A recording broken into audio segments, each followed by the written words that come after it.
Lord, may I once again request your Lordship to revisit Berubari for a minute, Lord, where we had stopped yesterday.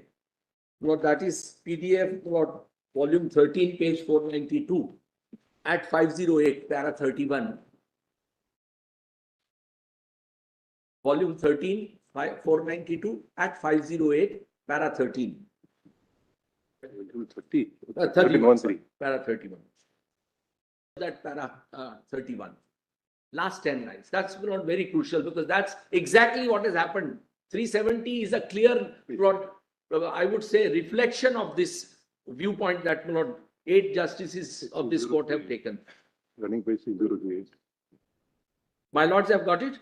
1 minute. However, it may be added, is of course subject to the limitations which the constitution of the state may either expressly or by necessary implication impose in that behalf. In other words, the question as to how treaties can be made by a sovereign state in regard to a cession of national territory and how treaties when made can be implemented would be governed by the provisions in the constitution of the country. Stated broadly, the treaty-making power would have to be exercised in the manner contemplated by the constitution and subject to the limitations imposed by it. Whether the treaty made can be implemented by ordinary legislation or by constitutional amendment will naturally depend on provisions of the constitution itself. Now, Lord, in my respectful submission, the treaty in question here between the erstwhile ruler and Lord, the Governor General, which ultimately, Lord, that has now been transfixed into Article 370. So, Lord, 370 is an extraordinarily unusual provision.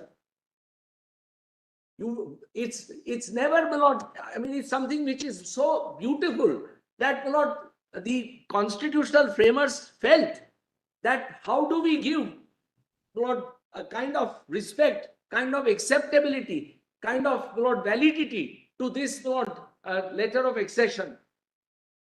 So they, Lord, devised, as I said yesterday, Lord, it was an absolute, Lord, brilliant statesmanship on their part to bring that into constitution to assure people of Jammu and Kashmir that we mean what we say. We are not going to do away with this. So, Lord, that's why, Lord, this is very important that treaty will have to be interpreted in the light of 370. It's now, Lord, virtually, Lord, transposed into Article 370. Now, Lord, in the light of this discussion, please see, Lord, at page, para, and this becomes even more important now. Therefore, our conclusion is, and Lord, in my respectful submission, Lord, no, it's a view which is, Lord, inescapable, and Lord, it binds your Lordship since, Lord, this is a judgment of a bench of 8 learned judges. Therefore, our conclusion is that it would not be competent to Parliament to make a law relatable to Article 3 of the Constitution for the purpose of implementing the agreement. It is considered by learned Attorney General that this conclusion must inevitably mean that law necessary to implement the agreement has to be passed under 368. Now, concession follows the conclusion. So, Lord, it can't be said that it is on a concession. The conclusion of your Lordship is very categorical that legislative power is not possible. Only a constituent power can be exercised in respect of this. And that constituent power is under 368. So, Lord, in my respectful submission, far from President exercising the powers, and I will show, Lord, why President had become functus officio. But, Lord, even assuming that, Lord, 373 survives, which it doesn't, in my respectful submission, even then, Lord, the power could only be exercised under the constituent power. No other way.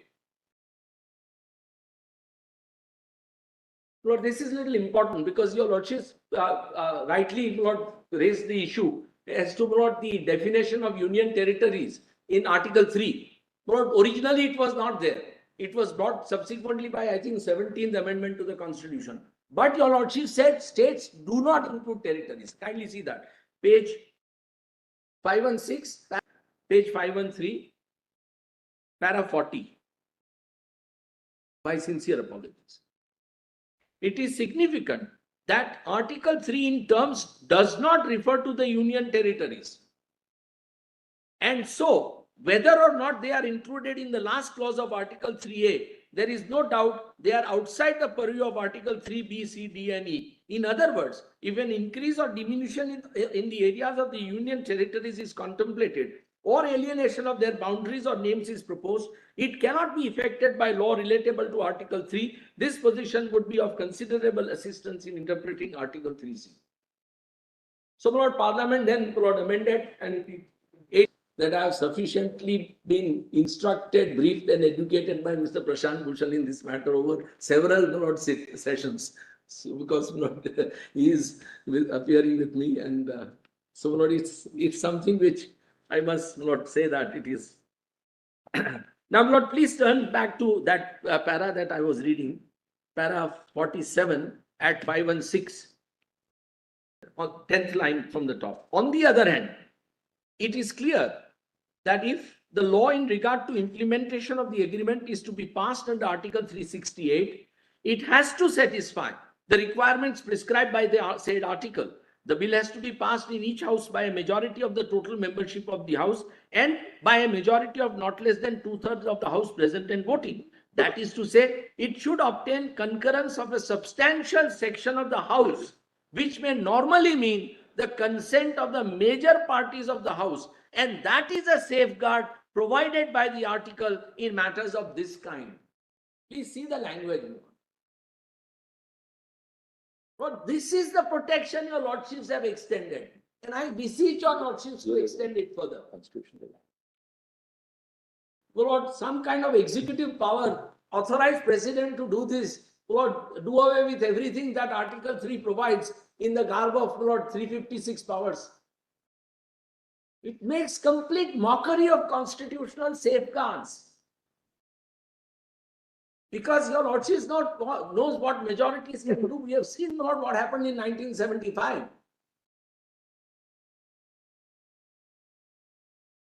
So, Lord, this is the check, and that's why, Lord, constitutionalism, your lordship's, Lord, duty to, Lord, the constitution, to, Lord, ensure that it is upheld by the executive and parliament in letter and spirit. If they don't do it in letter and spirit, this court will strike it down and must. So, Lord, these words, Lord, I now see answers, Lord, to the reference which was sent by the Honorable President. We would accordingly answer. Everybody was decided at a time when explanation 1 and explanation 2 were not on the constitutional. They came as a consequence. Your lordship said. They came as a consequence of Berubari. Correct. To take into account what the court held, that the state would not include a union territory. Correct. So now really that issue will not survive, because the whole basis was that state will not include a union territory, and therefore you couldn't see that territory in exercise of the lawmaking power under Article 3. You had to amend the constitution. That's what there are two submissions on this. One, that treaty to be interpreted in the light of what constitution provides in respect of that treaty. And two, that if you want to now touch that treaty, you cannot do it by a legislative act. You have to do it in exercise of a constituent power. Constitution is durable. But if it served the need of the hour on that day, doesn't mean that that need must be wished away. Lord, in my respectful submission, the argument that Lord government is advancing before lordships, Lord, does not bear out from plain reading of the constitutional provision. Now, see, Lord, chapter 21, the title, temporary, transitional, and special provisions. Now, Lord, I accept that 370 is temporary because it's titled temporary. Yes. But it is temporary from the perspective of J&K, not temporary from the perspective of the Indian Dominion or Indian Republic. The choice was left to the Constituent Assembly and therefore the people of J&K to decide whether you want to continue with this status or you want to be away from India. That was the choice, and I will show that note from Mr. Iyengar's, Gopalaswamy Iyengar's plot, a very express statement before the Constituent Assembly. So, Lord, he was chairing the committee which drafted Article 370. There were 8 members in it.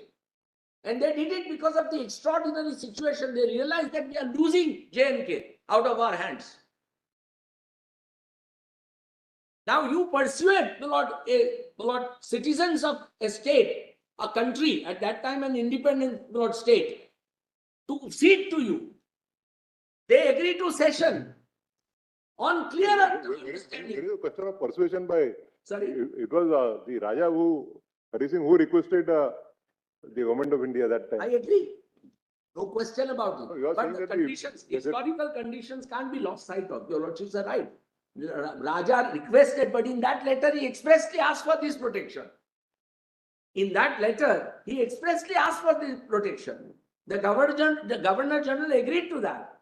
And that is why the Constituent Assembly debated. That's what Mr. Sibal argued, that after 1954, this 370 has become a permanent Yes.